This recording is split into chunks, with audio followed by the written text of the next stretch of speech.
എന്താണോ ഞെട്ടുന്നത്?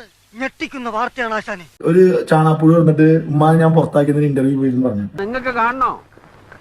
കാണാം. കണ്ടോളൂ. ഷിയാസ് കരീം പറഞ്ഞപ്പോ അവനെയൊക്കെ ആര് മൈൻഡ് ചെയ്യുന്നു? അവൻ ഉമ്മ അടിച്ച് പുറത്താക്കി കളഞ്ഞേക്കുന്ന അവന്റെയൊക്കെ വാക്കിനെ ആര് വിശ്വസിക്കുന്നു? ആരായത് നിന്നോട് പറഞ്ഞത്? ആരും പറഞ്ഞല്ല, ഞാൻ ചുമ്മാ ഊഹിച്ചതാ. ഊഹിക്കുന്നുടാ പട്ടി. 4 മാസം മുന്നേ അവൻ എൻ്റെ ഉമ്മയെ അടിച്ച് പുറത്താക്കിയെന്ന് പറഞ്ഞ് പെരുമ്പാവൂരുള്ള ആൾക്കാർ എന്നെ വിളിച്ചു പറഞ്ഞു, നീയാണല്ലോ കോടതി, ഓടാമയില്. അതല്ല, ഈ ക്യാമറ എന്റെ ഉമ്മാക്ക് ഭയങ്കര ഇതാ. അതെ, ഉമ്മാനെ ഞാൻ എന്നാ പുറത്താക്കി? ഉമ്മ ഒരു പുസ്തകം ഒരു കയ്യബദ്ധം നാറ്റുകരുത്. ഇവനെ കുറിച്ച് എനിക്ക് പല കംപ്ലൈൻസും കിട്ടുന്നുണ്ട്. മേലിൽ എന്തെങ്കിലും കംപ്ലൈൻസ് ഇവനെ കുറിച്ച് എനിക്ക് കിട്ടിയാൽ ചവിട്ടി നട്ടലൊഴിഞ്ഞാൽ ഒരു പുസ്തകം എല്ലാ ദിവസവും പുറത്താക്കും.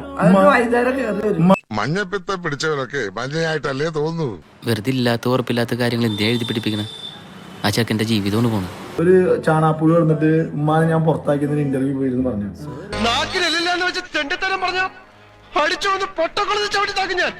പിന്നെ എന്റെ ഉമ്മാനെ ഞാൻ പുറത്താക്കിയെന്ന് എന്റെ വല്യമ്മ തിരിക്കണം.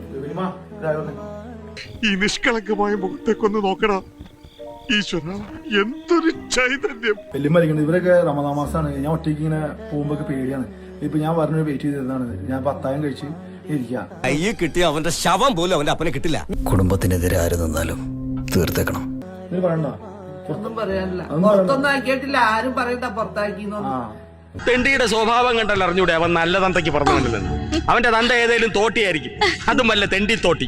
പിന്നെ ഞങ്ങൾ അങ്ങോട്ട് പോയിട്ട് അടുത്ത ശനിയാഴ്ച വരാം.